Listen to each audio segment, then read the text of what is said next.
আজ ব্যাস পূর্ণিমা। আজকে ব্যাসদেবের আবির্ভাব দিবস।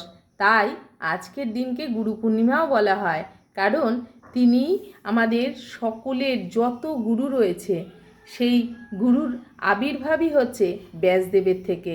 আর এই ব্যাসদেব বেদকে 4টি ভাগে ভাগ করেছেন এবং পঞ্চম বেদ অর্থাৎ মহাভারত রচনা করেছেন। আর শ্রীমদ্ ভাগবতম আমাদেরকে দিয়েছেন এই ব্যাসদেব। তাই আজকে অত্যন্ত গুরুত্বপূর্ণ দিন। আর সমস্ত গুরুর গুরু ব্যাসদেবের আবির্ভাব দিবসে আজকে আমরা তার কাছ থেকে আশীর্বাদ বা কৃপা চাইব যে কৃষ্ণ পদে যেন আমাদের মতি থাকে। আর সাথে সাথে নিজেদের গুরুকে অবশ্যই আজকে কৃপা ভিক্ষা করব তার কাছ থেকে, যেন আমরা কৃষ্ণ পদে মতি রাখতে পারি। হরে কৃষ্ণা।